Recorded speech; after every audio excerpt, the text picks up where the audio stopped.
ખોટા કેસો કરાવી ક્ષત્રિય સમાજને ઉશ્કેરવાના પ્રયત્નો થઈ રહ્યા છે.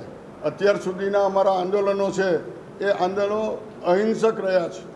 કોઈ પણ જગ્યાએ, કોઈ પણ સમાજમાં, કોઈ પણ જગ્યાએ ક્યાંય અમે અહિત નથી કર્યું, કોઈ પ્રોપર્ટીને નુકસાન નથી કર્યું, કોઈ સમાજ માટે અમે ખરાબ નથી બોલ્યા.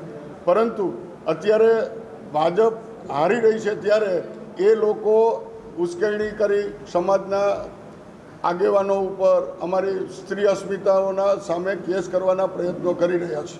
એ ખાસ કરીને આ રીતે અમારા સમાજને ઉશ્કેરવા માગે છે અને ખોટા ફરિયાદો પોલીસ તંત્ર ઉપર દબાણ લાવીને કેસ કરવા માગે છે. એને કારણે અમારો સમાજ જુદા રસ્તે જાય અને અન્ય સમાજો સાથે ઘર્ષણ થાય એવું ઈચ્છી રહ્યો છે. અમે લોકશાહી ઢબે અમારી આ લડાઈ છે. અત્યાર સુધીમાં આપણે જોયું કે કોઈ આવી પ્રવૃત્તિ થઈ નથી, કોઈ પ્રોપર્ટીને અત્યાર સુધી નુકસાન નથી થયું. હવે અંતિમ તબક્કો છે.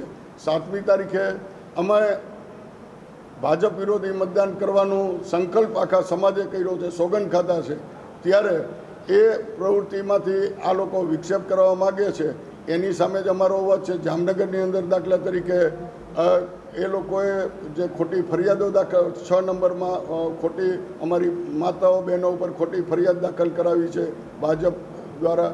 એ જ રીતે કલ્યાણપુરમાં પણ ખીદડ ગામમાં ખોટી ફરિયાદો દાખલ કરાવી છે. નનામી નામ વગરની કરે છે, ઉશ્કેરી રહ્યા છે. એટલે મહેરબાની કરીને અમે વિનંતી કરીએ છીએ, 2જી તારીખે વડાપ્રધાનશ્રીનું અહીંયા જ્યારે કાર્યક્રમ છે, અમે એમને સહકાર આપીએ છીએ કે આ રાષ્ટ્રના વડાપ્રધાન છે, આ કોઈ સમાજ કે પાર્ટીના નથી. તો પછી આમાં ઉશ્કેરવાના પ્રયત્ન કરી અને જો આવી ખોટી ફરિયાદો ચાલુ થશે તો સમગ્ર ગુજરાતના ક્ષત્રિય સમાજો, મહિલાઓ, બહેનો એનો પ્રતિકાર કરવા માટે અહીંયા આવી જશે.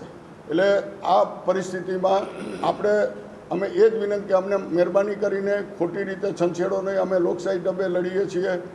ગઈકાલે પણ હું દાખલો આપું કે ધ્રોલની અંદર આપણી પ્રોપર્ટીને, પબ્લિક પ્રોપર્ટીને નુકસાન કરી, એના દરવાજા તોડી અને સંસદના ઉમેદવાર અંદર જાય, PSI દરવાજા તોડે, ત્યાંના પત્રકારોએ વિડીયો પણ ઉતાર્યો છે. એટલે આ એ ગમે તે કરે છૂટ, અને અમે ખાલી ફક્ત એક એમ કહીએ આપણે ભાજપ ભગાવો તોય અમને એરેસ્ટ કરવામાં અહીંયા ઊભા હોય કે ક્ષત્રિય છે એટલે એને પકડી લેવામાં આવે છે. એટલે આ પરિસ્થિતિનું નિર્માણ થયું છે. એટલે મહેરબાની કરીને અમે આ બધાને, ભાજપના શાસકોને અને ભાજપના આગેવાનોને કહીએ છીએ, અમને આ રીતે અન્ય સમાજ સાથે ઉશ્કેરવાના પ્રયત્ન બંધ કરો. હવે તમારી હાર બાળી ગયા છો એટલે જુદા જુદા સ્ટેટમેન્ટો કરે છે. એટલે એના માટે આપના દ્વારા, આપના મીડિયા દ્વારા અમે આ રજૂઆત કરીએ છીએ કે એ તંત્ર સુધી અમારો અવાજ પહોંચે. ગજેન્દ્રસિંહ ઝાલા, આજની જે પ્રેસ કોન્ફરન્સ છે એ નાથી 2 વાત મારે કહેવાની છે. એક તો પહેલી વાત કે ક્ષત્રિય સમાજના ભાઈઓ બહેનો, પોલીસ તંત્ર અને ભાજપ, આ ત્રણેયને એક કાયદાના રક્ષક તરીકે મારે કહેવું છે કે બંધારણીય રીતે વર્તવું એ સૌની ફરજ છે. કોઈ પણ વ્યક્તિને કાયદો હાથમાં લેવો કે તોડવો એ કોઈનો અધિકાર નથી અને આ કોઈએ ન કરવું જોઈએ. આ મારો સ્પષ્ટ મેસેજ છે. બીજી વસ્તુ, અત્યારે જે ગુજરાત ભાજપ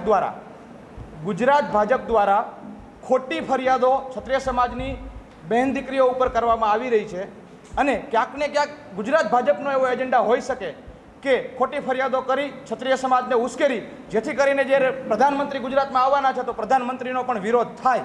આવો એમનો ગુજરાત ભાજપનો જ એજન્ડા હોય એવું મારી દ્રષ્ટિએ મને લાગી રહ્યું છે. અને એટલા માટે આ લોકો આવા ષડયંત્ર રચી રહ્યા છે કે ખોટી ફરિયાદો ક્ષત્રિય સમાજ ઉપર કરો.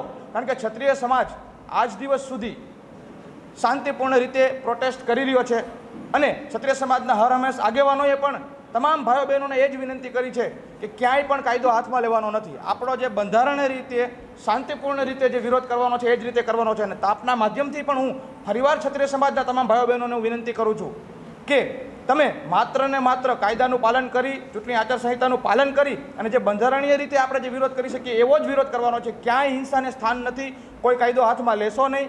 અને ભાજપ અને પોલીસ તંત્રને પણ હું કહેવા માગું છું કે આપને પણ બંધારણે જે જોગવાઈઓ મુજબ બાંધીને રાખ્યા છે, તમારે જે પાલન કરવાનું છે એ તમે પણ પાલન કરો.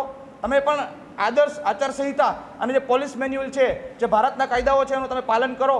પોલીસ ઓફિસર કોઈ પણ છે, કોઈ પક્ષના કે કોઈના બહેકાવામાં આવી કોઈના પર્સનલ પીઠું બની અને કામગીરી કરશે તો કાલ સવારે એમની સામે પણ વ્યક્તિગત કાર્યવાહી થાય અને એમના કુટુંબને અને એમની નોકરી ઉપર ખતરો આવે એવું હું નથી ઈચ્છતો. કારણ કે પોલીસમાં અને પ્રશાસનમાં જે લોકો નોકરી કરી રહ્યા છે એ આપણા જ ભાઈ બહેનો છે. ચૂંટણી કાલ પતી જવાની, હારવાવાળા હારીને ઘરે જતા રહેવાના, જીતવાવાળા જીતીને દિલ્હી જતા રહેવાના. પરંતુ જે કાંઈ કેસો કે આ થશે એ પોલીસ પ્રશાસન હોય, અન્ય પ્રશાસન હોય, એના અધિકારીઓને ભોગવવાનું આવશે અને સમાજના લોકોને ભોગવવાનું આવશે. તો આ જે ગુજરાત ભાજપ જે ષડયંત્ર રચી રહ્યું છે એ ગુજરાત ભાજપનું ષડયંત્ર મોદી સાહેબની સામે હોઈ શકે. આ સૌ મીડિયાવાળાને વિનંતી કરું છું કે આ પ્રજાની સામે લાવો અને આ ખુલ્લું પાડો.